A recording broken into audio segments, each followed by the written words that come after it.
Imagine the sterile hum of hospital lights flickering over my baby's tiny body on the operating table. My heart pounded like a war drum as surgeons prepped for the life-saving procedure, my little one fighting for every breath while I clutched the cold railing alone.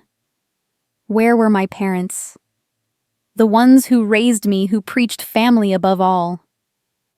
They were sipping mimosas at a bridal brunch, posting selfies with champagne flutes, completely oblivious, or worse, indifferent to their grandchild's crisis. Days later, as I sat by the recovery bed wiping sweat from my forehead, my phone buzzed. A text from Mom. "We need $50,000 for your sister's dream wedding flowers venue, the works. It's her special day." My blood boiled. They skipped the surgery, didn't even call, and now this betrayal twisted like a knife in my gut. I sealed an envelope with a single dollar bill and a note. "This is your priority." But that was just the beginning. What followed was a meticulously plotted revenge that would shatter their facade of perfect parents. Picture the wedding day vows hanging in the air, guests in their finery when suddenly the big screen flickered to life. ER footage, raw, unfiltered, showing empty chairs where they should have been. My parents collapsed in their seats, faces crumpling in horror, as the room froze in stunned silence. If you think that's the peak, hold on. This story spirals into hidden recordings, stolen inheritances, courtroom showdowns, and a sister's ultimate allegiance shift. Shocking twists will leave you gasping humiliations that deliver pure catharsis and a payoff so satisfying you'll cheer for justice served cold. Stick around, you won't believe how far $1 can go in dismantling a toxic empire. I'm Sarah Thompson, 38, a freelance graphic designer scraping by in a small Ohio town, raising my 4-year-old son Noah alone after my ex vanished. Life's been a tightrope, bills piling up my heart tethered to Noah's fragile health, but I've always managed until the day everything broke. The hospital's fluorescent lights buzzed like a swarm of angry bees, casting stark shadows across the waiting room. I sat hunched in a plastic chair, my hands trembling as I clutched a crumpled tissue, the antiseptic smell burning my nose. Noah, my little warrior, was in surgery. His heart, so tiny yet so fierce, needed repair to keep beating. Every tick of the clock felt like a hammer on my chest. I kept glancing at the double doors, expecting them to burst open with news. Any moment a doctor would walk out, tell me he was okay, that I could hold him again. But the doors stayed shut, and so did my world. 2 chairs beside me, reserved for Mom and Dad, sat empty. I'd called them at dawn, voice cracking, begging them to come. "We'll be there. Sarah." Mom had said, her tone clipped like I'd interrupted something. Dad just grunted. "Keep us posted." That was 6 hours ago. No texts, no calls, nothing. I refreshed my phone obsessively, hoping for a message, a sign they cared. Instead, my screen lit up with a notification from Mom's social media. A photo, her and Dad at a rooftop brunch clinking champagne glasses with my sister Emily's future in-laws. Celebrating our girl's big day. The caption read, time-stamped 9:17 a.m., right when Noah's gurney rolled into the operating theater. My stomach churned. They were toasting mimosas while my son fought for his life. I zoomed in on Mom's smile, wide and carefree, her floral dress pristine under the morning sun. Dad's arm was around her, his grin smug like they were stars of some perfect family sitcom. The comments rolled in, gorgeous couple, so excited for Emily's wedding, each one a dagger. I wanted to scream into the void of that waiting room, but all I could do was grip my phone until my knuckles whitened. Noah's surgery was supposed to be routine, but nothing feels routine when it's your child under the knife. The cardiologist had warned me congenital heart defect caught late, high stakes. I'd spent weeks researching, calling specialists, maxing out my credit card for tests.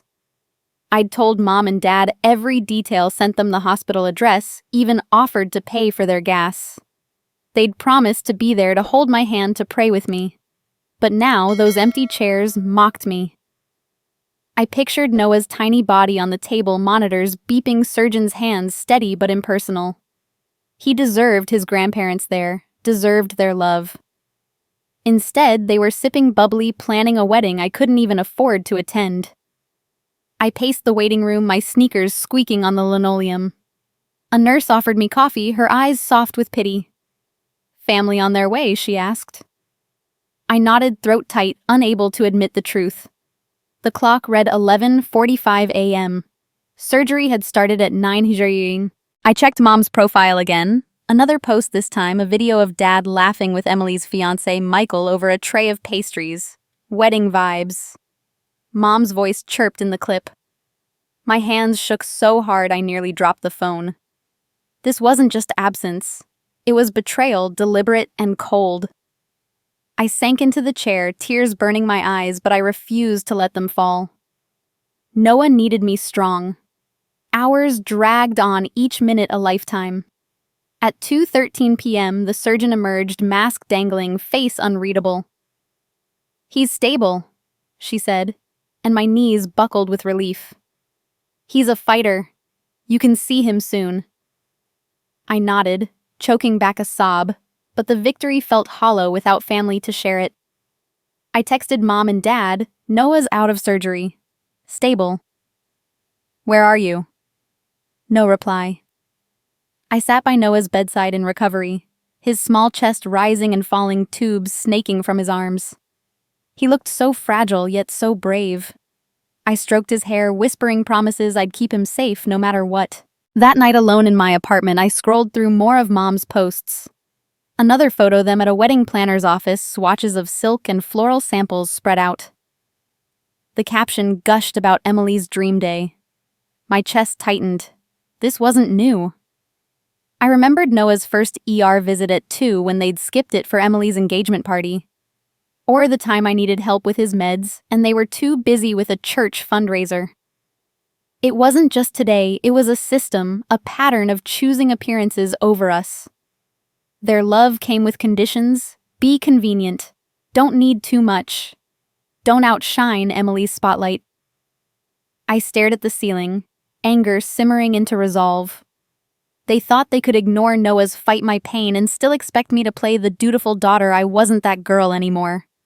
The next morning, my phone pinged with a new text from Mom. I braced myself, hoping for remorse and explanation, anything. But it wasn't an apology. It was an invoice. "Sarah, we need $50,000 for Emily's wedding. Venue and flowers aren't cheap. Your family, step up." My heart stopped. $50,000. For a party, while I drowned in hospital bills. The audacity lit a fire in me, one that wouldn't burn out easily.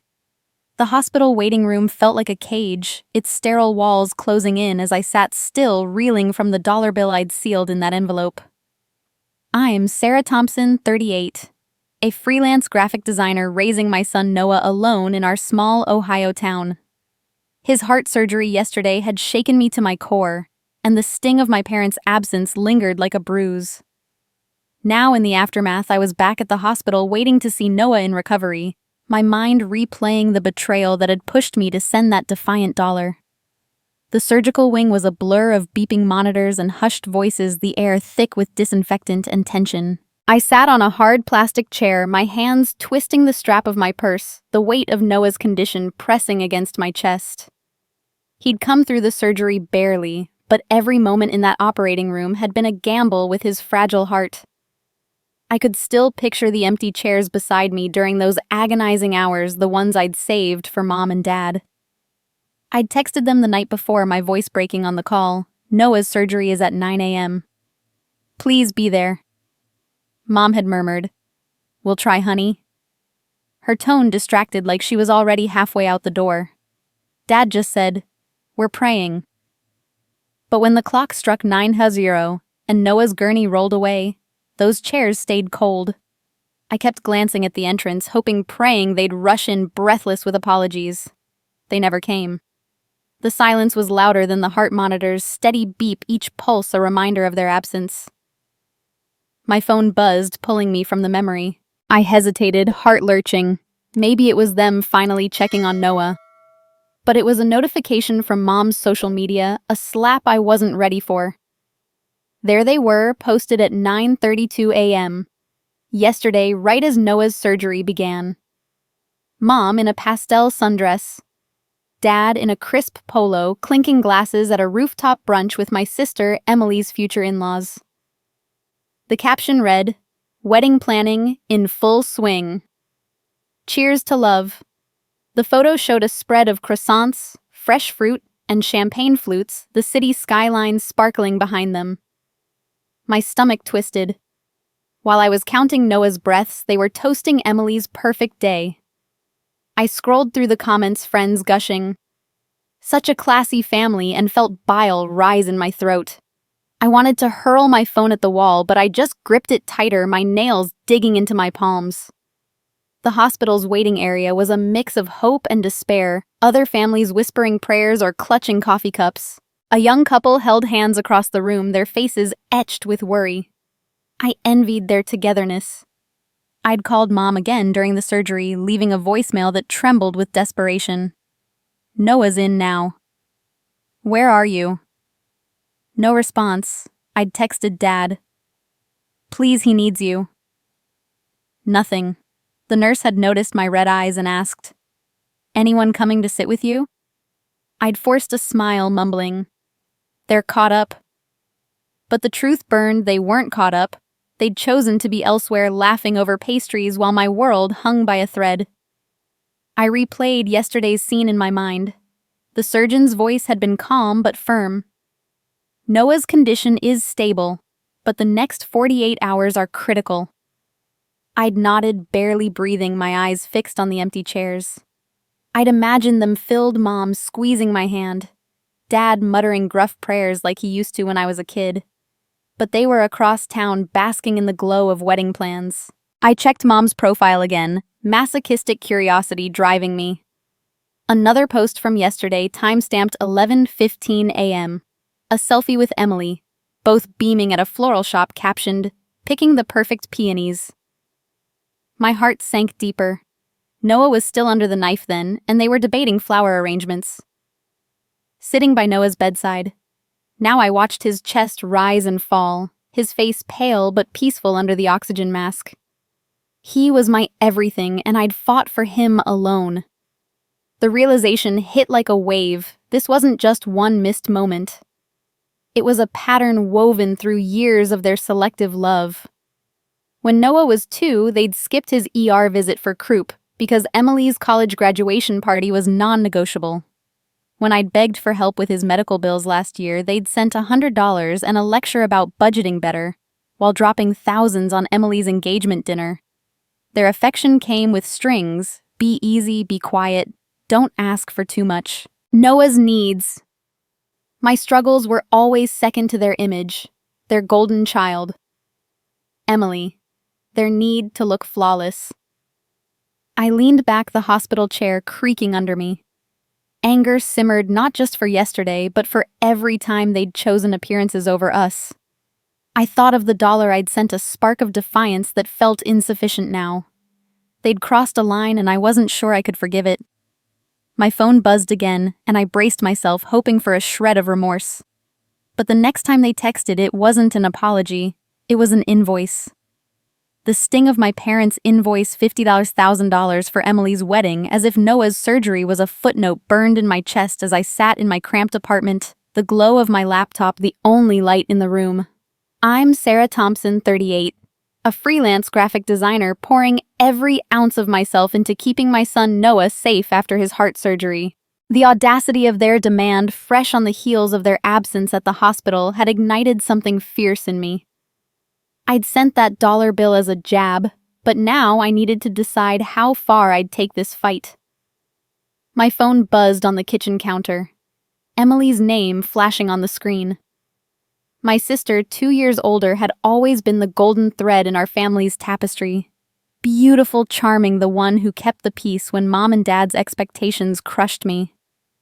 I loved her, but her role as the family's diplomat often left me feeling like the problem child. I hesitated, my thumb hovering over the answer button. After their brunch stunt during Noah's surgery, I wasn't sure I could stomach another family conversation. But Emily wasn't them. I hit accept, bracing myself. "Sarah, oh my God, are you okay?" Emily's voice was soft, tinged with worry, but there was an undercurrent of urgency. I heard about Noah's surgery. I'm so sorry I couldn't be there. I was stuck with Mom and Dad at that stupid planner meeting. Her words tumbled out, and I could picture her pacing her pristine condo, her auburn hair tucked behind her ear. Emily was 40, a part-time event coordinator who leaned heavily on our parents' financial support. Their money paid for her car, her rent, her entire lifestyle, a leash I'd cut years ago, but one she couldn't afford to sever. I leaned against the counter, my voice steady but cold. Yeah, Em, he's stable now. But where were Mom and Dad? I called them. They promised. The silence on her end stretched too long. They were busy, she finally said, her tone faltering. You know how they are with the wedding. It's a lot, Sarah. They're stressed. I laughed, a sharp, bitter sound. Stressed? They were drinking mimosas while Noah was under the knife, and now they want $50,000 from me. For your wedding. Emily gasped softly. They asked you for that? I didn't know. I swear I didn't ask them to. The conversation shifted, and I could feel her trying to bridge the gap between us. Sarah, I love Noah. You know that. I'd do anything for him for you. But this wedding, it's my one shot at something perfect. Mom and Dad are covering most of it, and if things go wrong, I can't lose that. Her voice cracked, and I softened, remembering the sister who'd sneak me snacks when Mom sent me to bed without dinner. But her dependence on them grated on me. They skipped Noah's surgery. They didn't even call. And now they're billing me like I owe them.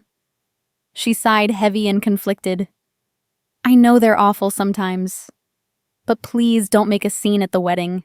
It's in 2 weeks. Just come be there for me. Let's keep it peaceful. I wanted to scream that peace wasn't an option when my son's life was sidelined. But Emily's plea tugged at me. She wasn't the enemy, just caught in the crossfire. I'll think about it, I said, my voice tight. Then, almost as an afterthought, she said something that stopped me cold. You know, I was cleaning out some old boxes last week, and I found a letter from Grandma Ellen. She wrote it before she died, saying she left something for us, you, me, any kids we'd have. Like an inheritance for the grandkids. I asked Mom about it once, and she just changed the subject. Said it was handled. My breath caught. Grandma Ellen, who'd died when I was 20, had been the only one in our family who saw me, who'd slip me $20 for art supplies and tell me to dream big. An inheritance. Why had I never heard of this? What do you mean, handled? I pressed my pulse, quickening. Emily hesitated, her voice dropping. I don't know, Sarah. I was a kid when she passed. Mom and Dad said it was nothing, just some old savings probably used up. I didn't push. Her words hung heavy, a puzzle piece I couldn't place yet. Had they hidden something from us? I filed it away, my mind racing with possibilities. Let's not talk about it now, Emily said quickly, sensing my shift. Just promise you'll come to the wedding. We're sisters. We stick together, right? Her voice was desperate, torn between her love for me and her need for our parents' approval. I stared at Noah's hospital bracelet on the counter, a reminder of what mattered most. Emily wasn't the problem, but she was part of their world, a world that valued image over everything. I'll come, I said finally, my voice low. But if they try to pin this on me, if they lie or twist things, I'm not staying silent. I'm done protecting their facade. Emily exhaled a mix of relief and fear. Okay, just don't hate me, Sarah. Please. I didn't answer, letting the silence speak. I loved her, but love didn't mean blindly agreeing anymore. After we hung up, I sat in the dark, replaying her words about Grandma Ellen's letter. It was a small detail, but it gnawed at me, a crack in the perfect picture my parents painted. They'd buried something, maybe money, maybe truth. I wasn't sure what, but I'd find out. I went to bed, my resolve hardening, but sleep didn't come easily. That night, my phone lit up again. Emily's fiancé, Michael, calling. His voice was steady, almost too calm, and he didn't sound surprised. Michael's voice cut through the quiet of my apartment, his call coming just as I was trying to shake off Emily's plea, and that odd mention of Grandma Ellen's letter. I'm Sarah Thompson, 38, a freelance graphic designer navigating life's storms with my son Noah as my anchor. The conversation with Emily had left me unsettled, her dependence on our parents clashing with my growing resolve to confront their favoritism. I answered the phone, my heart pounding. Michael. What's going on, Sarah? We need to talk. He said, his tone measured like a man who'd rehearsed his words. Michael was 42, a successful software engineer with a steady demeanor that complemented Emily's vibrancy. They'd been together for 5 years, and I'd always liked him practical kind, the type who remembered Noah's birthday with thoughtful gifts. But tonight, there was an edge to his voice, a seriousness that made me sit up straighter on the couch. It's about your parents, and the wedding money. I froze, my mind racing. How did he know about the $50,000 demand? I hadn't told Emily the details, just that they'd asked. He didn't wait for my response. They came to me last month, Sarah. Asked for a loan, $20,000, they said, to cover some wedding costs. Venue deposit, I think. They swore it was temporary, that they'd pay me back after selling some stocks. My breath caught. A loan from Michael secretly. They borrowed from you. Does Emily know? I asked, my voice barely above a whisper. Michael sighed, the sound heavy with regret. No. They made me promise not to tell her. Said it would stress her out, ruin the excitement. But I've been thinking about it, especially after what happened with Noah. It doesn't sit right. I paced the living room, the carpet muffling my steps as he continued. Your mom called me at work, sounded desperate. Emily's dream is at stake, she said. Don't let family drama spoil it. I wired the money that day, but now, I see the pattern. They're using everyone. His words hit like puzzle pieces falling into place. My parents, always the manipulators, had gone behind Emily's back to fund her perfect day with borrowed cash. It explained their boldness in asking me for more. They were piecing together a facade on other people's dimes. Why tell me now? I asked, suspicion mingling with gratitude. Michael paused. Because you're family too, Sarah. And after Emily told me about your call tonight, I couldn't stay silent. You deserve to know they're not as put together as they pretend. He offered proof, something concrete to back his claim. I recorded the call, he said, just in case. Hang on, I'll play it. My phone vibrated with an incoming audio file, and I hit play, holding my breath. Mom's voice filled the line, familiar and insistent. Michael, dear, we need that loan quietly. Emily's so excited. Don't tell the bride, it'll just worry her. There it was, undeniable, her words laced with that faux sweetness she used to get her way. Dad's voice murmured in the background, agreeing. The recording ended, and I felt a chill. She said that, don't tell the bride, I repeated, stunned. Michael confirmed word for word. I kept it because something felt off. They've been dropping hints about more money since. The revelation shifted everything. Michael wasn't just Emily's fiancé. He was seeing through my parents' games, perhaps clearer than she could. I'm sorry, Sarah, he added. I should have said no, but I thought it was for Emily. Now I realize it's enabling them. His honesty disarmed me. We talked more, me venting about their history of putting appearances first, him sharing how they'd pressured him on other things like the guest list. They want it grand to impress their friends, he said. But at what cost? I nodded to myself, feeling a spark of alliance. For the first time, I wasn't alone in this. We turned to what came next. We can't let them keep lying, I said, my voice gaining strength. If they deny it at the wedding or push more demands, we expose them. Michael agreed, his practical mind kicking in. Publicly, if needed. During the toasts maybe, or with the DJ's help. We'll have a signal, something subtle like me adjusting my tie twice. Then we play the recording, show the truth. The plan took shape over the call, a strategy born of shared frustration. If they admit it, fine, he said. But if they gaslight or blame you, we go public. Emily deserves to know, and so do the guests. I hesitated, thinking of Emily's tears if it blew up, but Michael reassured me. She'll be hurt, but she'll see. This isn't love, it's control. We refined the details, my heart racing with a mix of fear and empowerment. What if it ruins everything I asked? Michael's response was firm. Better ruined than built on lies. I love Emily, but I won't marry into secrets. His words echoed my own resolve. By the end, we had a pact, an unexpected partnership against the family's toxic core. We agreed on a signal and prayed we wouldn't need it. Hanging up with Michael, our secret signal etched in my mind like a lifeline. I felt a surge of cautious hope amid the chaos of wedding preparations. I'm Sarah Thompson, 38, a freelance graphic designer piecing together stability for Noah and me one day at a time. The alliance with Michael had shifted the balance, turning isolation into strategy, but the days leading to Emily's wedding blurred into a whirlwind of tension and doubt. The call from the bank came unexpectedly a week before the big day, as I sipped coffee at my kitchen table, sketching logos to distract from the family storm. My phone rang with an unfamiliar number, but the caller ID showed First National Bank. I answered, heart-skipping bills were tight after Noah's hospital stay, and I dreaded more bad news. Ms. Thompson. This is Karen from Fraud Prevention. We've detected unusual activity on an old joint account. Joint account. I frowned, racking my brain. I think you have the wrong person. My accounts are all solo. Karen paused, her voice professional but firm. This is from your college days, opened in 2005 with your mother as co-signer.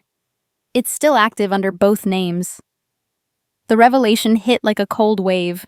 That account, I'd forgotten it existed. Mom had insisted on co-signing when I started university, saying it was for emergencies, her way of keeping tabs. I'd deposited scholarship money there, used it for books and tuition, but after graduation, I'd opened my own and let that one fade. Or so I thought. What kind of activity? I asked, my voice steadying.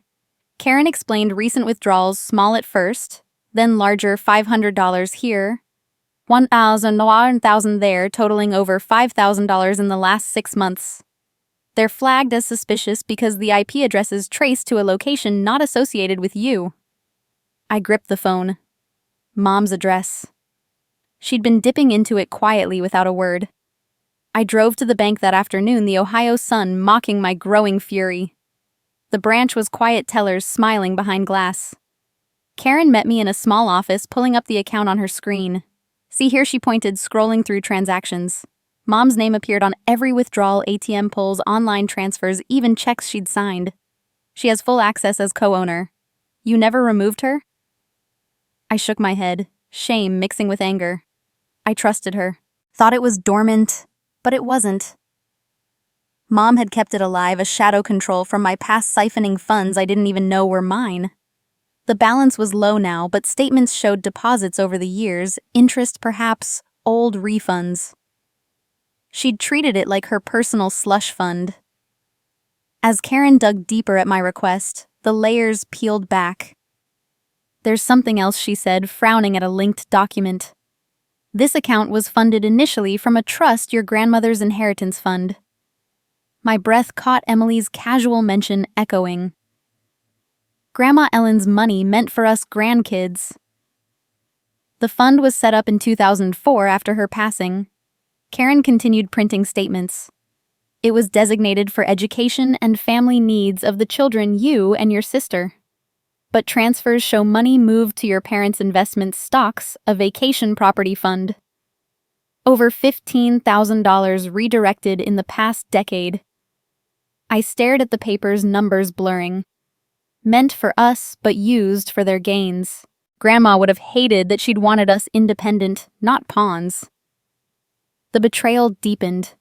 Mom had quietly steered the inheritance, investing it in their retirement dreams, while I struggled with student loans and Noah's care. How could she? I murmured. Karen sympathized. It's common in joint setups, but you can act now. I nodded, resolve hardening. We spent the next hour locking it down. I signed forms to freeze the account, blocking further access. No withdrawals without dual approval, Karen confirmed. Then alerts, email, and text notifications for any attempt. Finally transferring documents, I petitioned to remove Mom's name, citing the suspicious activity. "It'll take a few days to process," she said, "but with the fraud flag, it's prioritized." Leaving the bank papers clutched in my hand, I felt empowered, yet violated. Mom's control extended far beyond the wedding demands. This was years of manipulation hidden in bank ledgers. I drove home, mind whirling with implications. That inheritance could have helped with Noah's treatments, my business. Instead, it padded their portfolio. I wouldn't confront yet. Timing was key. But knowledge was power. And I had it now. The wedding loomed, rehearsals buzzing with false cheer. I kept my discovery close, watching Mom's smiles for cracks. At 8:02 a.m. on the wedding day, my phone lit up with the bank's number. The bank's call that morning confirming they'd frozen the account and flagged my mother's transactions left me clutching a stack of papers that felt like dynamite. I'm Sarah Thompson, 38, a freelance graphic designer balancing motherhood to Noah with a simmering plan to expose my parents' deceit. With the wedding just a day away, Michael's alliance and the truth about Grandma Ellen's inheritance had armed me with leverage, but I wasn't ready to detonate yet. The rehearsal dinner loomed, and I steeled myself to face the family, my resolve a tight coil beneath a calm facade. The venue was a charming banquet hall draped in fairy lights and soft linens buzzing with the chatter of Emily's wedding party. I arrived in a simple navy dress, Noah at home with a trusted sitter, his recovery steady but fragile. The air smelled of roasted chicken and fresh roses, a mockery of the hospital's antiseptic sting still fresh in my memory. Mom greeted me at the entrance, her smile wide but brittle like a porcelain mask. "Sarah, darling, you made it," she chirped, pulling me into a hug that felt more like a performance. Dad stood beside her, nodding stiffly, his eyes scanning the room for approval. "Good to see you, kid," he said, but his tone lacked warmth, as if my presence was a checkbox on their list. I forced a smile, my pulse quickening as I remembered the bank statements tucked in my purse. Their warmth was a lie, and I was here to play along until the right moment. The dinner unfolded with toasts and clinking glasses, the bridal party giggling over champagne. Emily glowed in a cream dress, her laughter bright but nervous whenever our eyes met.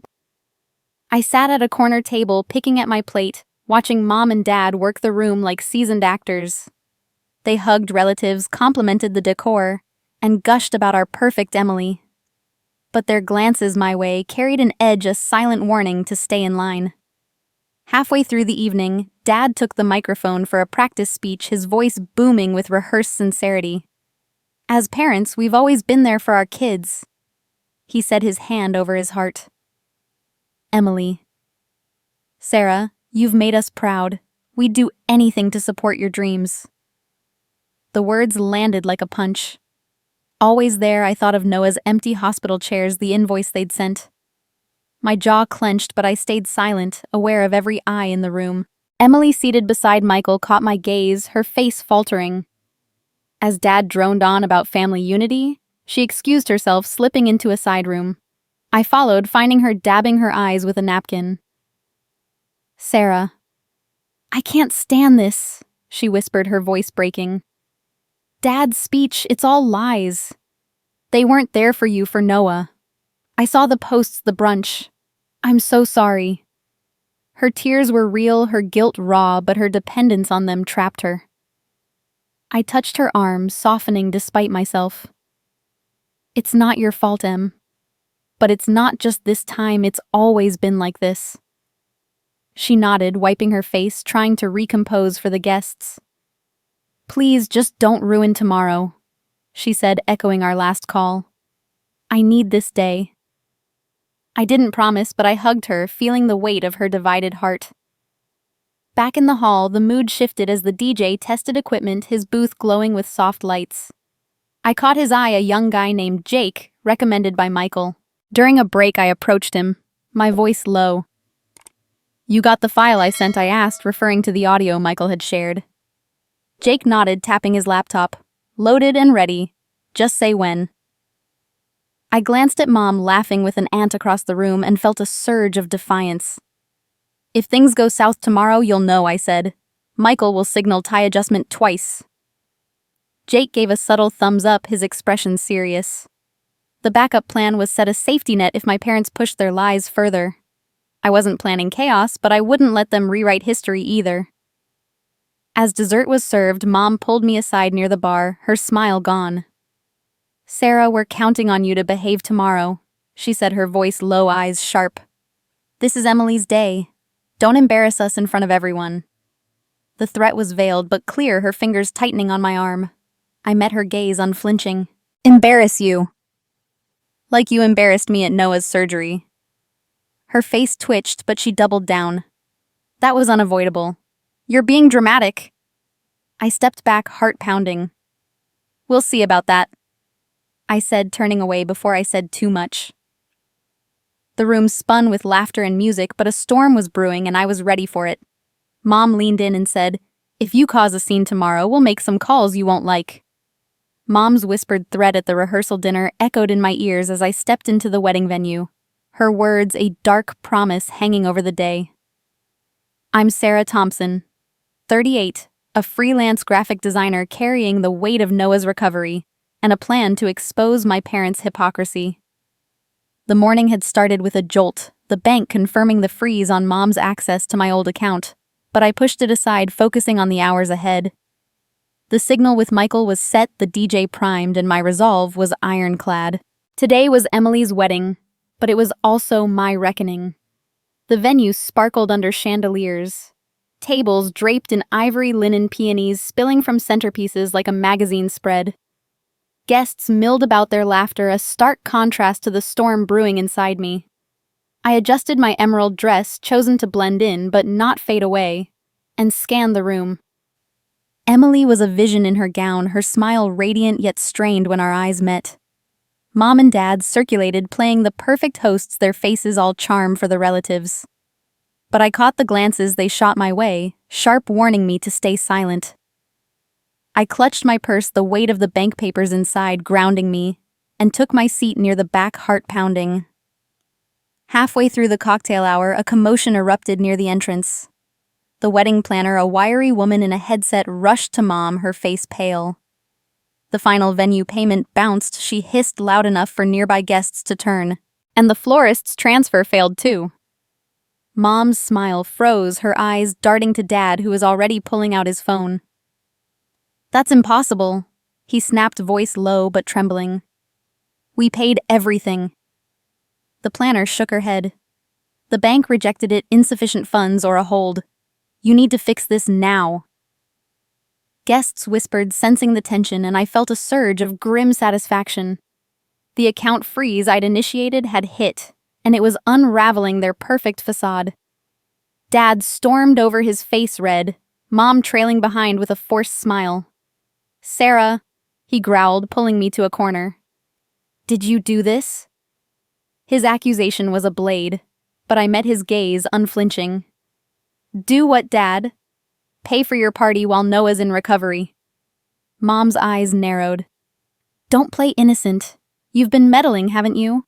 Freezing accounts, causing trouble?" I crossed my arms, heart racing but voice calm. "Maybe you should check your own spending habits." Dad's jaw tightened and he leaned closer. "You're ruining Emily's day, you ungrateful." He stopped as a cousin glanced over, but the rage in his eyes was unmistakable. Mom chimed in, her voice sugary but venomous. "We've given you everything, Sarah. How dare you sabotage us?" I stepped back, their words fueling my fire. Guests were starting to notice, their murmurs growing. Emily approached, her face a mix of confusion and panic. "What's going on?" she asked, looking between us. Before I could answer, Dad turned on her, voice low. "Your sister's causing a scene as usual." The lie stung, but I held my tongue, knowing the real blow was coming later. The planner interrupted, insisting they call the bank. Dad fumbled with his phone, his hands shaking, while Mom plastered on a smile for the crowd. "It's just a mix-up," she said loudly, but the cracks in her composure were showing. My phone buzzed relentlessly as I moved to the bar, needing space. Texts flooded in from Mom, then Dad, a barrage of fury and desperation. "How could you do this to your own parents?" Mom wrote. You're tearing this family apart. Dad's messages were harsher. Fix this or you'll regret it. We raised you better. Then a shift to please, Sarah. We're family. Don't destroy Emily's day. Call the bank, please. I scrolled through each word, a confirmation of their priorities image over everything. Even Noah. My fingers hovered over the keyboard, anger boiling into clarity. I typed one word: priorities. I hit send, feeling the weight of it land like a stone.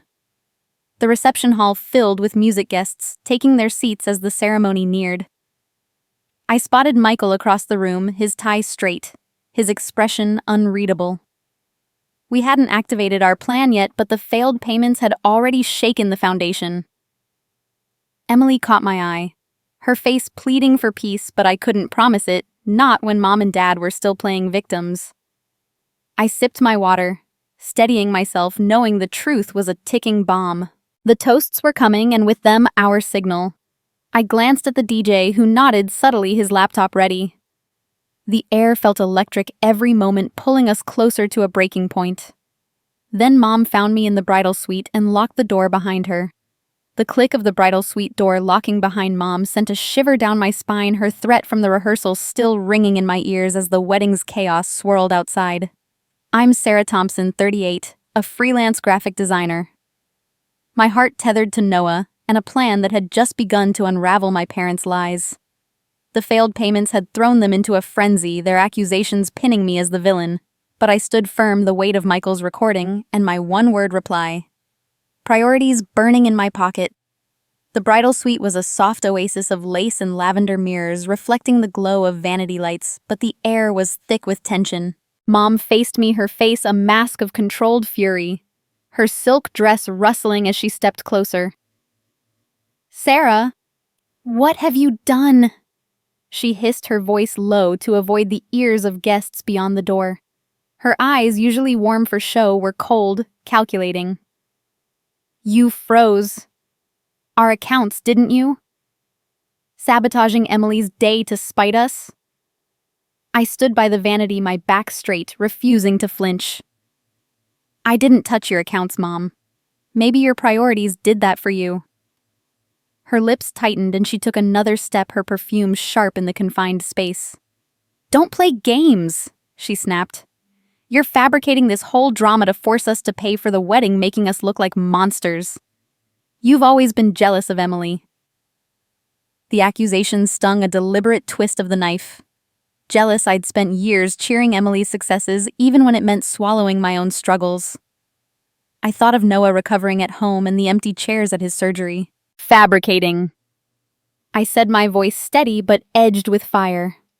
You skipped Noah's surgery for a brunch.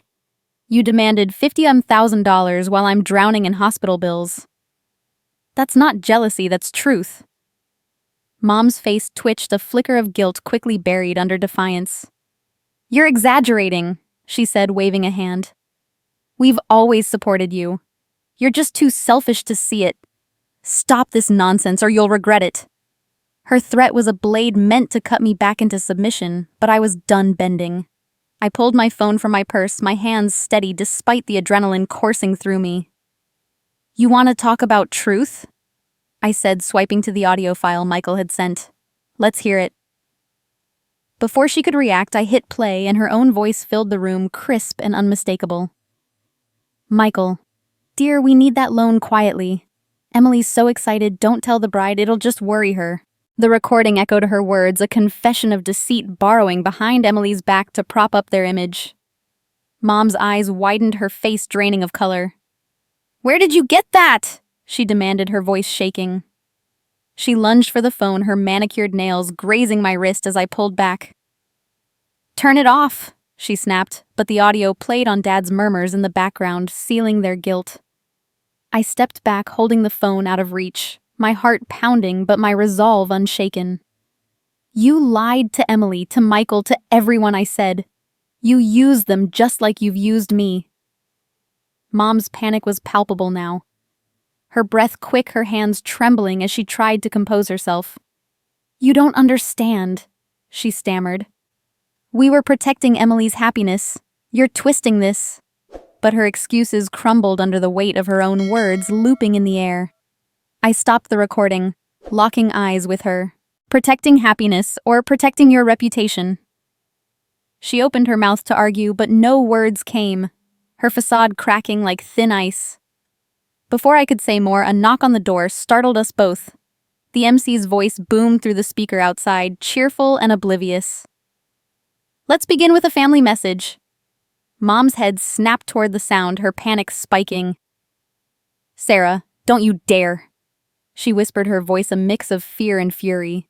But I was already moving toward the door. She grabbed my arm, her grip desperate, but I shook her off, my pulse racing. The moment was here, the truth teetering on the edge of exposure. I reached into my purse and passed him the envelope. The MC's announcement. "Let's begin with a family message," boomed through the venue speakers, pulling me from the bridal suite's tension and Mom's desperate grasp. "I'm Sarah Thompson, 38, a freelance graphic designer. My alliance with Michael and the locked account freeze, fueling my steps as I hurried to the reception hall. The confrontation with Mom had ignited the spark, her accusations and panic confirming I couldn't back down. Now the truth had to come out for Noah, for Emily, for me. The hall was packed, guests seated at round tables adorned with flickering candles and elegant place cards, the air scented with fresh lilies. Emily and Michael stood at the head table, her hand in his. Smiles for the crowd, but her eyes searching mine as I slipped in. The MC, a charismatic man in a tuxedo, held the microphone with flair, his voice warm. "We have a special envelope from the family," he said, waving it for all to see. I'd passed it to him moments ago, my heart thumping the $1 bill inside, a symbol of their misplaced values. Guests leaned forward expectant, the room humming with anticipation. Mom and Dad sat rigidly nearby, their faces pale, sensing something amiss. The MC tore open the envelope with dramatic flair, pulling out the single dollar bill and the note. "Well, this is interesting," he chuckled, holding it up. A war bill and a note that reads, "This is your priority." Murmurs rippled through the crowd, confusion knitting brows. "What does that mean?" someone whispered. The MC looked puzzled but continued. "From Sarah to her parents, I believe." All eyes turned to Mom and Dad, their smiles frozen. Dad's hand clenched his napkin. Mom's eyes darting to me with fury. Guests shifted, the light-hearted mood cracking as the implications sank in a jab at their demands, their absence.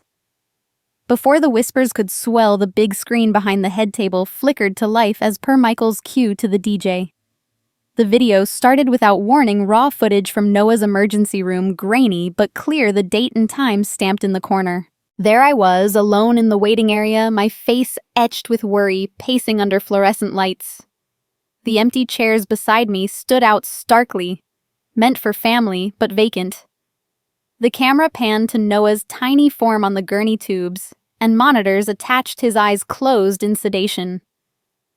Guests gasped, hands covering mouths. "That's her son's surgery," a relative murmured. The video looped a clip of me checking my phone, tears in my eyes, intercut with the timestamp matching Mom and Dad's brunch post. The room fell silent, a heavy hush descending like a curtain. No clinking glasses, no laughter, just stunned faces reflecting in the candlelight. Cameras from guests' phones and the professional videographer captured it all, lenses zooming on Mom and Dad's reactions. Dad's face reddened, his mouth opening and closing without sound, while Mom gripped the table edge, her knuckles white, tears of rage or shame welling up. Emily's eyes widened, her hand flying to her mouth. Michael steady beside her. An aunt in the front row whispered loudly.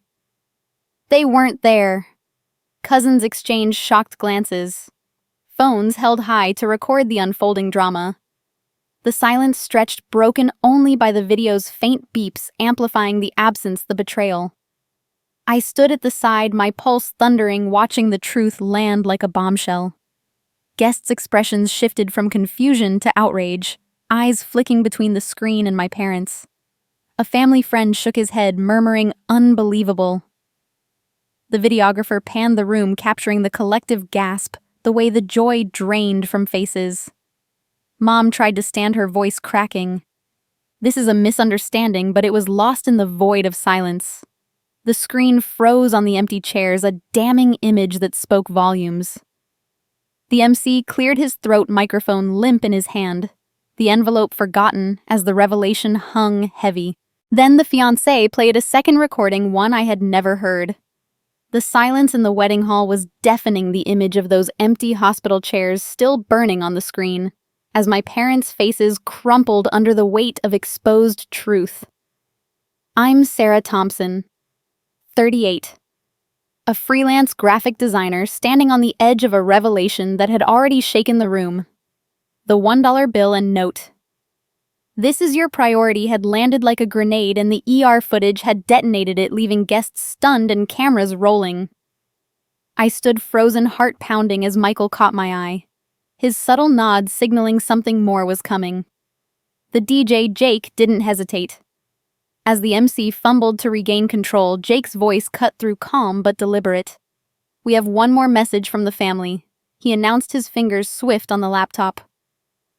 A new audio file began, and Mom's voice filled the hall, chillingly familiar, yet laced with a menace I hadn't heard before. "Michael, we need to keep things smooth," she said. Her tone clipped. "If Sarah makes a fuss about the wedding, we can send Noah to his dad's parents for a few weeks. It'll keep her quiet. Let Emily shine." Gasps rippled through the crowd, heads turning toward Mom, who sat rigid, her eyes wide with panic. The recording continued, her voice dropping lower. "And if she resists, we've got the inheritance fund. Use it to handle things, pay someone, whatever it takes." The words hung like smoke, implying bribes, or worse, to silence me, to prioritize their image over my son's well-being. The room seemed to hold its breath, the weight of her words sinking in. Guests leaned forward, some clutching their glasses, others whispering in shock. A cousin muttered inheritance fund, while an uncle shook his head, disbelief etched on his face. The videographer's camera panned to Mom and Dad, capturing Mom's trembling hands and Dad's clenched jaw, their perfect facade shattered. I stood at the side, my chest tight, tears pricking my eyes, not from sadness but from the raw power of the truth unfolding. Michael's hand rested on Emily's, his face steady, but hers was a mask of horror, her eyes darting from the speakers to our parents. Emily rose slowly, her wedding gown shimmering under the lights, but her face was pale, lips trembling. "Mom," she whispered, voice breaking loud enough for nearby tables to hear. "You'd send Noah away. For my wedding." The pain in her question cut through the air, and guests turned, their murmurs growing. Emily's realization hit like a wave. She'd been complicit in their world, blind to how far they'd go to maintain appearances. "You didn't tell me," she said louder now, tears streaming. "You let me think you were supporting Sarah, but you were planning this." She gestured toward the speakers, her voice cracking with betrayal. The crowd's eyes followed, some filming, others frozen in shock, the moment raw and unfiltered. I stayed silent, letting the recording do the talking. Mom tried to stand, her voice shrill. "It's not what it sounds like," she cried, but the guests' faces told a different story. Disgust, pity, outrage. Dad remained seated, his head bowed, unable to meet the room's gaze. The audio looped once more, Mom's words about handling me, echoing each repetition a nail in their coffin. My tears fell now, not for them, but for Noah, for the love he deserved from family who'd chosen image over him. Emily's eyes met mine, her expression a mix of guilt and awakening, as if seeing our parents' true colors for the first time. She stepped toward me, but before she could speak, the MC tried to intervene, his voice shaky. "Let's, move on to the toasts," he stammered, but no one listened. The room too gripped by the unfolding drama. The cameras kept rolling, guests' phones capturing every angle. Mom's trembling denial. Dad's silence. Emily's tears. The truth was out, undeniable, and it spoke louder than any defense they could muster. I wiped my eyes, standing tall, the weight of years of neglect lifting as the room saw them for who they were. The moment felt like justice, but it wasn't over. That's when Dad stood, his face red, pointing at me. "You'll pay for this, Sarah," he growled, voice carrying over the hush. "We'll sue you for emotional damages." Dad's threat to sue me for emotional damages hung in the air like a storm cloud, the wedding hall still reeling from the second tape's damning revelation. I'm Sarah Thompson, 38, a freelance graphic designer standing tall amidst the wreckage of my parents' exposed lies. The audio of Mom plotting to sideline Noah for Emily's wedding image had left the guests' stunned cameras capturing every gasp, and Emily's tearful realization had shifted the room's heart. I wiped my eyes, bracing for what came next, knowing the truth was now a wildfire I couldn't control. The reception hall buzzed with whispers, the chandeliers casting fractured light over tables littered with half-eaten desserts. Mom and Dad huddled at their table, their faces a mix of rage and desperation, whispering furiously to each other. Guests glanced their way, some shaking their heads, others filming discreetly, the weight of the exposed plan to handle me settling like dust. I stood near the side, my pulse steady but my mind racing the evidence recordings, bank statements safe in my purse. Then a man in a cheap suit approached his tie, slightly askew, a manila envelope in hand. "Sarah Thompson," he said, voice loud enough to draw eyes. "I'm representing your parents. This is a cease and desist letter for defamation." The word defamation cut through the murmurs and heads turned. He thrust the letter at me, a flimsy document typed in haste accusing me of spreading false narratives to harm their reputation. Dad stood arms crossed, glaring. "You've gone too far," he said. "We'll take this to court." I took the letter, my hands steady, and skimmed it. It was amateurish, full of vague legal jargon, likely drafted by a family friend posing as a lawyer. "You're suing me," I said loud enough for nearby guests to hear.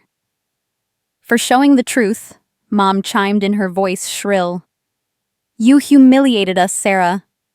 That video, those lies, it's slander." Her accusation drew gasps, but I held my ground. Lies. The footage is real. The recordings are real. The man in the suit faltered, clearly unprepared for pushback. Guests leaned closer, sensing the drama escalating, their phones still recording. Before I could respond further, a voice cut through the tension. "Hold on a minute." It was Mrs. Clara, the church treasurer, a stout woman in her 60s with a no-nonsense demeanor known for her meticulous records and sharp tongue. She stepped forward from a nearby table, her silver hair catching the light. "Sarah's not the one you should be worried about," she said, addressing the room but staring at Mom and Dad. The crowd quieted, drawn to her authority. "I've known this family for decades, and I've seen things." She turned to me, her eyes kind but firm. "Sarah, I was at the church office last week going through old donation records. I have something to say." My heart skipped. Clara's presence was unexpected, but her tone suggested she was on my side. "Go ahead," I said, nodding. She faced the guests, her voice steady. "I found records of donations your parents made to the church, generous ones they claimed for community projects. But the funds didn't come from their savings."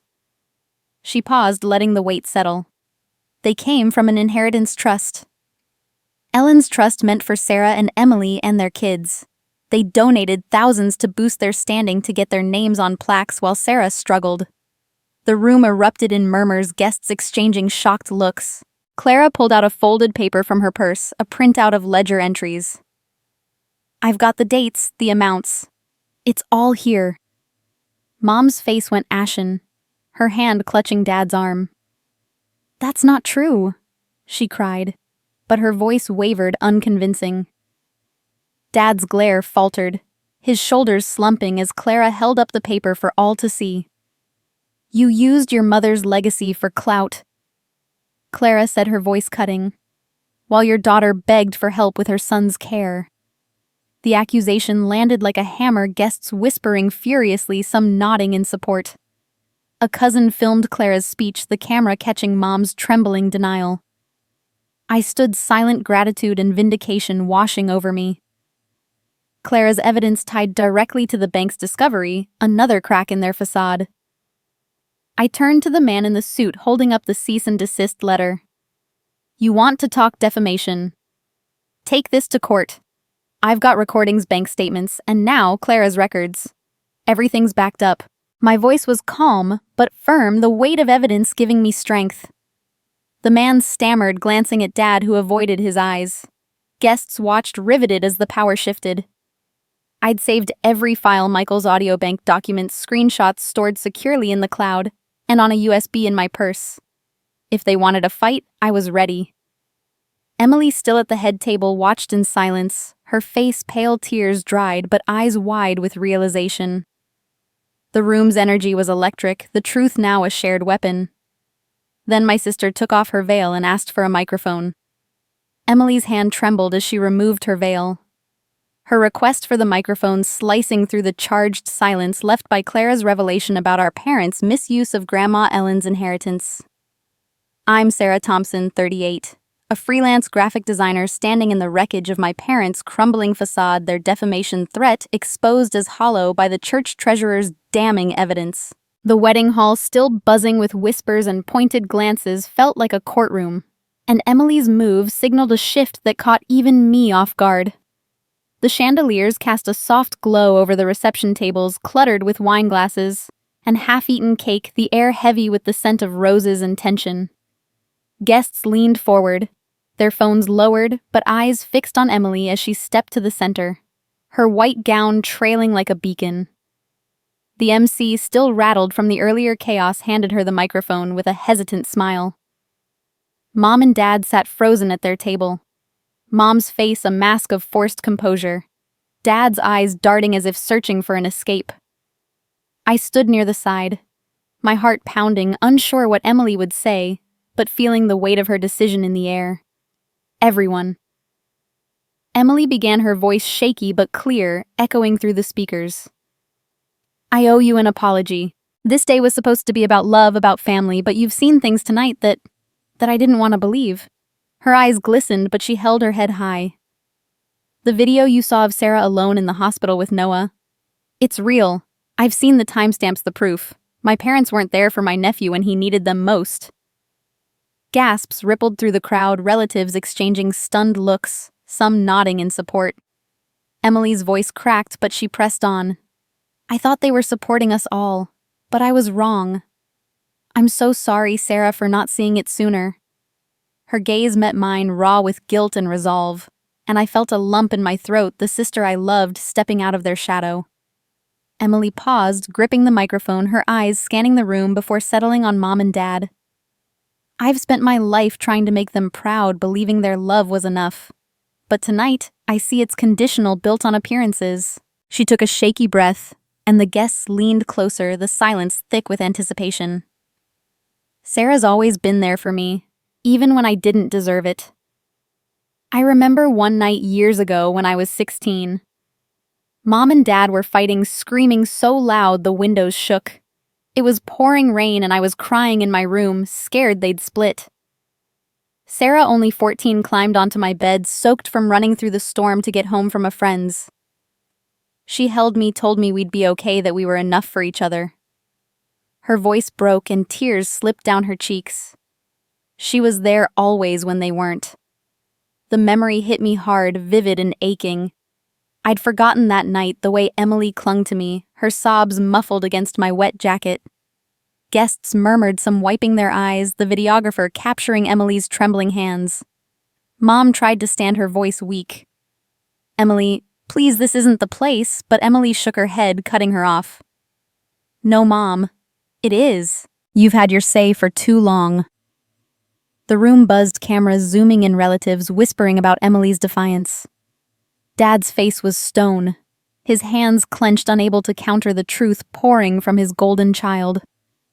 Emily turned to me, her eyes pleading yet fierce. Sarah, she said, her voice steady now. I've let them control me, but not anymore. They owe you an apology for Noah, for everything. If they don't give it, if they keep hiding behind lies. She paused, her gaze locking with mine, the room holding its breath. Will you walk me down the aisle today?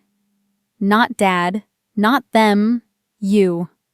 The question landed like a thunderclap, guests gasping, some clapping softly, others filming the moment. My heart swelled, tears pricking my eyes, not from pain but from the weight of her choice. Emily was breaking free, choosing me, choosing truth over their facade. I nodded, unable to speak, my throat tight with emotion. Mom's face crumpled, her hand reaching for Dad, but he stared at the floor, defeated.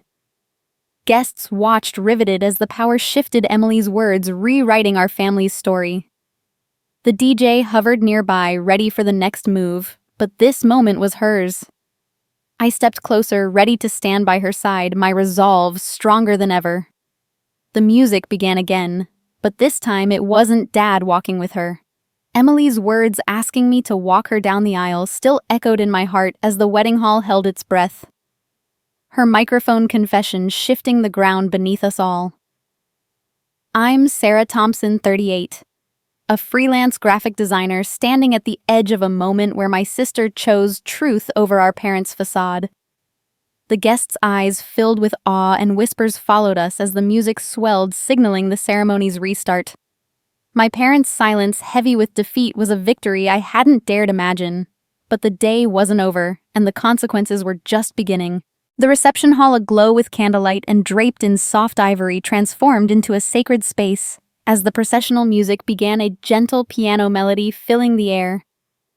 Emily stood at the back, her gown shimmering, her veil now resting on a nearby table, a symbol of her break from tradition.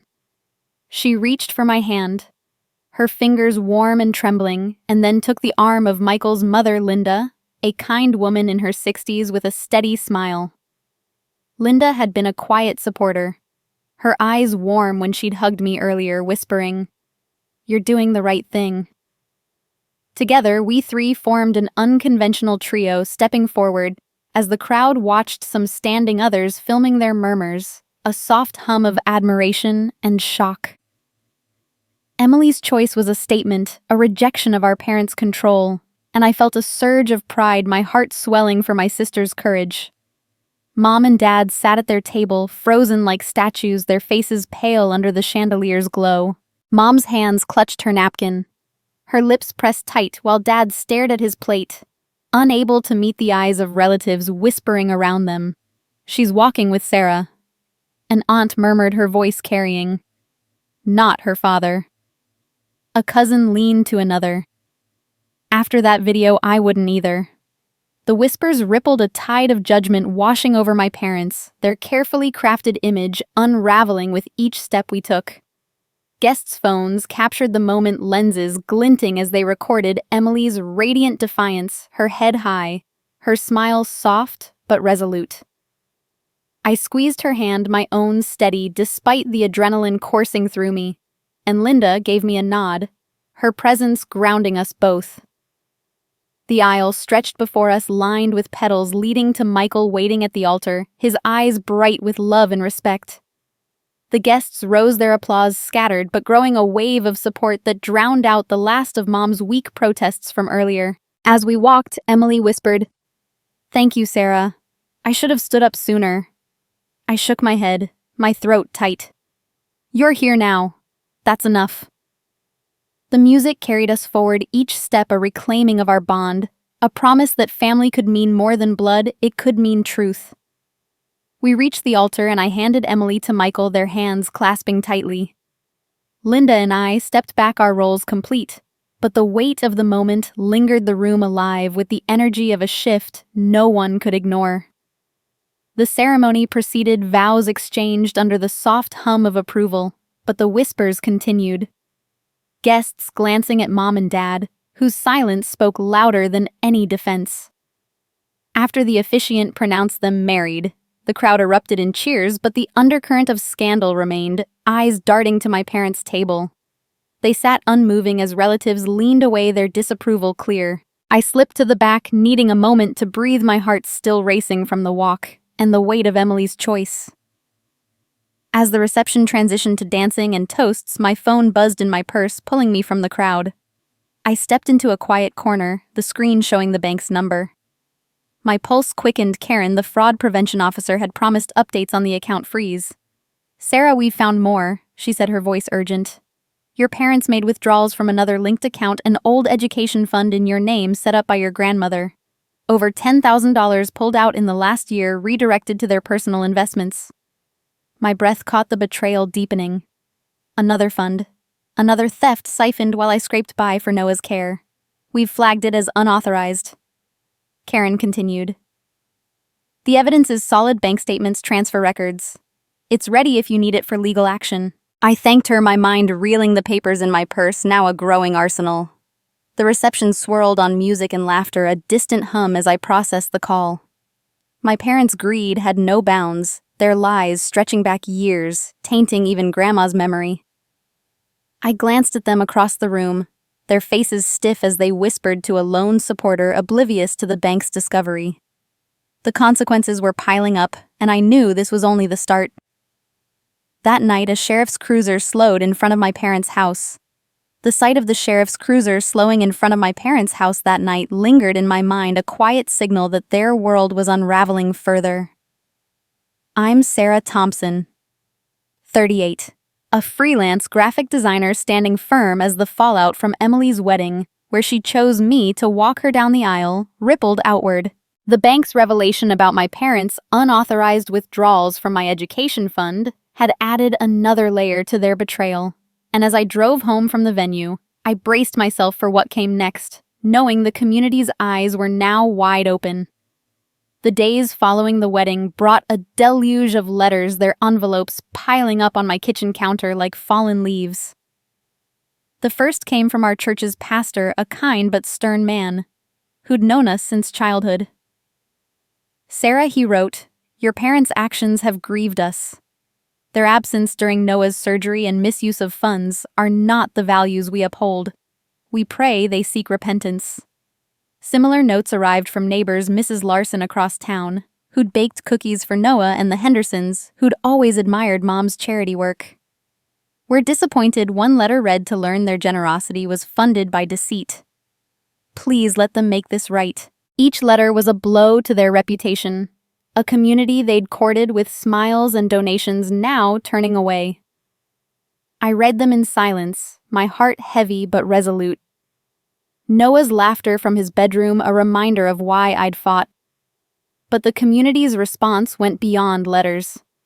A week after the wedding, a post appeared on the neighborhood's online forum shared by Mrs. Evelyn Carter, Grandma Ellen's best friend, a wiry 75-year-old with a penchant for truth. Her letter, titled "Ellen's Legacy Betrayed," was a bombshell.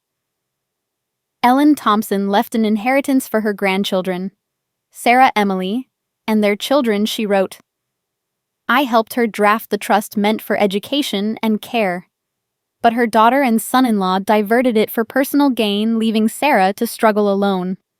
She attached scanned documents, trust excerpts, bank transfer stubs, confirming thousands moved to my parents' accounts disguised as investments. The post spread like wildfire, racking up comments. Shameful Ellen would be heartbroken. I sat at my laptop, stunned, as neighbors shared stories of Mom's boasts about her charitable contributions, now exposed as stolen from us. Evelyn's public letter, pinned to the top of the forum, was a clarion call stripping away the last of their polished image. Emily and Michael, meanwhile, made a move that caught me by surprise. At the reception's end, Michael had taken the microphone, his voice steady. In lieu of gifts, he'd announced, "We're starting a fund for children needing surgeries like Noah. No family should face that alone." Guests had applauded, some pledging on the spot, and by the next day, Emily texted me a link to the fund's page, already at $5,000. "This is for you, Sarah," she wrote. "I'm sorry I didn't see it all before." I cried reading it, not just for the gesture, but for her heart finally free from our parents' grip. The fund was a beacon, turning the wedding's chaos into something hopeful, a legacy of care that contrasted sharply with Mom and Dad's selfishness. I sat on my couch, Noah asleep upstairs, weighing my next steps. The amateur lawyer's cease and desist letter from the wedding felt like a hollow threat, now dwarfed by the evidence piling against them. Recordings, bank records, Clara's church ledgers, Evelyn's post. Part of me wanted to countersue, to drag them through court for every cent they'd taken, every moment they'd failed Noah. But I hesitated. A lawsuit would prolong the pain, tie me to their toxicity longer. Instead, I archived everything, digital copies in the cloud, physical documents in a locked box under my bed. I was ready if they pushed, but I wouldn't strike first. Cutting contact felt cleaner, a line drawn in the sand. I blocked their numbers, deleted their emails unopened, and instructed my sitter to turn them away if they showed up. Noah deserved a life free of their shadow. The community's rejection was punishment enough for now. Neighbors stopped inviting them to events. The church removed their names from the donor wall. Each snub was a consequence, a mirror reflecting their choices.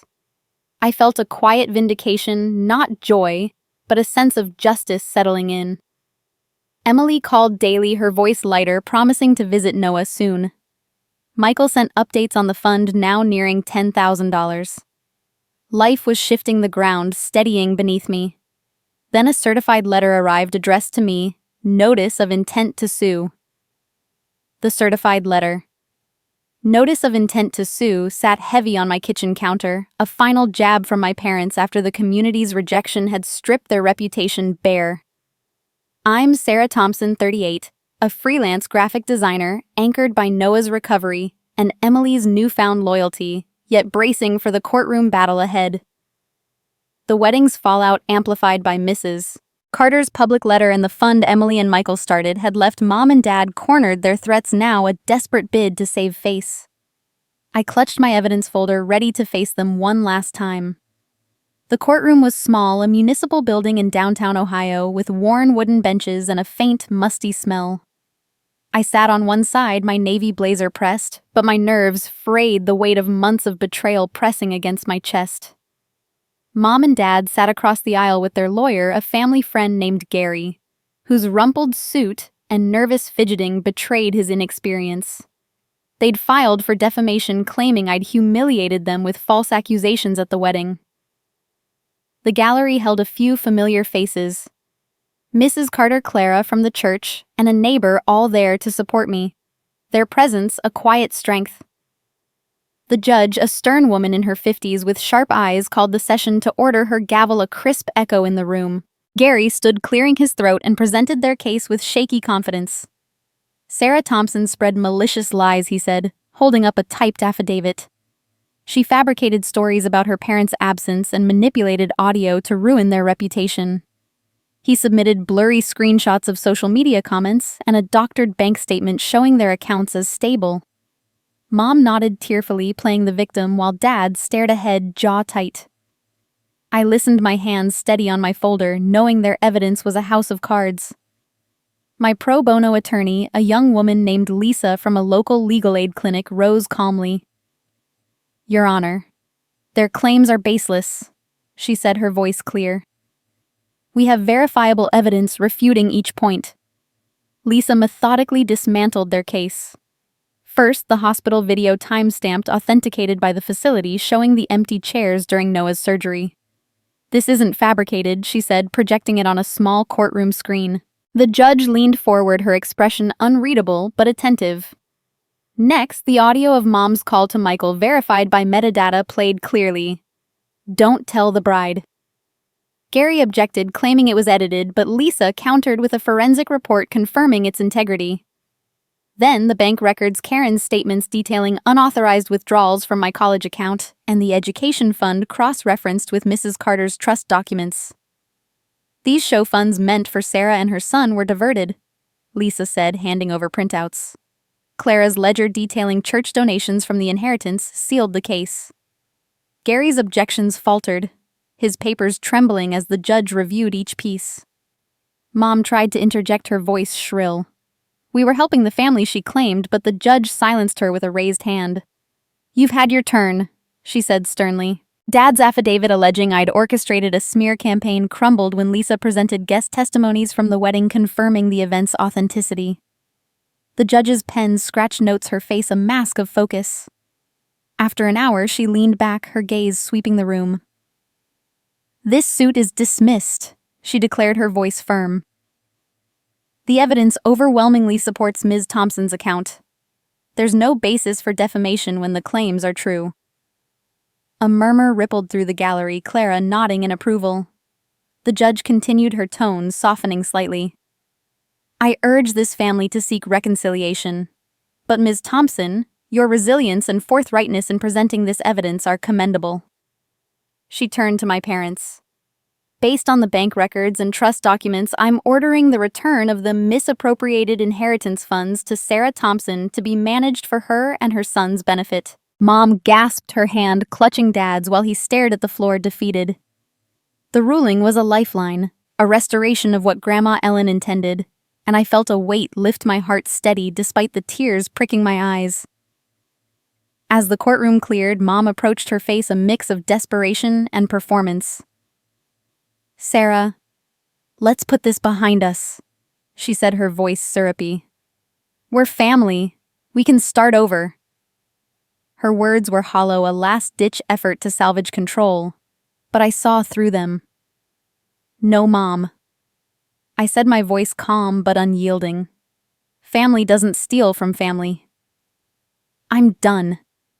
I turned away, her pleas fading as I walked toward the exit, Lisa at my side, her smile proud. The victory was mine, won with truth and poise, but the scars remained. On the steps, Emily waited, her eyes soft with gratitude. She pressed something small and cool into my palm, a silver locket. Emily's hand lingered on mine as she pressed the silver locket into my palm on the courthouse steps, her eyes reflecting a quiet strength born from the trial's resolution. I'm Sarah Thompson, 38, a freelance graphic designer, finally free from my parents' shadow after the judge's ruling restored Grandma Ellen's inheritance and affirmed my truth. The courtroom victory was a hard-won peace, but as I stood there, the locket's cool weight promised something deeper, a healing I hadn't dared hope for. Noah was safe, my sister was with me, and the future felt like ours to shape. Back home that evening, I sat at my kitchen table, the locket glinting under the soft glow of a lamp. Noah was asleep upstairs, his steady breathing a melody through the monitor. I opened the locket carefully, my fingers trembling. Inside was a tiny photo of Noah's hand. His newborn fingers curled in my palm from years ago, delicate and perfect. Tucked beside it, a folded note in Emily's handwriting. You came first. My breath caught tears welling as the words sank in. Emily had chosen us, me and Noah, over the facade our parents built. The locket was her promise, a symbol of our rebuilt bond, and I clutched it to my chest, letting the tears fall, not from pain, but from gratitude. The quiet of the night called for reflection, and I pulled out a notebook, feeling a need to anchor this moment for the future. I began writing a letter to myself to be opened in 30 years, when Noah might have a child of his own. A daughter, I imagined, who'd need to know our story. Dear Sarah, I wrote, my pen steady despite the emotions swirling. You fought for Noah when no one else did. You stood up to lies, to greed, and won back what was yours. The inheritance fund stolen by those who should have loved you is now Noah's, his education, his dreams secured by the judge's order. Hold fast to this truth. Love means sacrifice, not control. I paused, picturing a future where Noah's daughter might read this, her eyes tracing the words of a grandmother who chose family over pride. The letter felt like a bridge, passing down the values Grandma Ellen had lived by: honesty, resilience, love, without strings. I sealed the letter, my heart full but heavy with the weight of what we'd endured. I gathered a small wooden box from my shelf, one Grandma Ellen had given me as a child, carved with simple daisies. Into it, I placed the letter, its pages crisp with purpose. Next, a war coin gleaming in the lamplight, a nod to the envelope that sparked this reckoning, a reminder of where it all began. Then, Noah's hospital bracelet, its tiny plastic band faded, but precious, a relic of his fight and my resolve. The box was a time capsule, a testament to our survival meant for the next generation to understand the cost of truth and the power of choosing what matters. Life settled into a new rhythm in the weeks that followed. Emily and Michael visited often, their laughter filling my small apartment, as Noah played with blocks, his strength growing daily. The fund they'd started for children's surgeries had swelled neighbors and strangers alike, contributing, turning our pain into hope for others. My parents faded from my world, their calls blocked, their presence unwelcome. Emily, too, had drawn a line, her visits to them brief and guarded. We were a new family, small, imperfect, but sufficient. Sunday dinners with Emily, Michael, and Noah became our ritual, their chatter a balm to old wounds.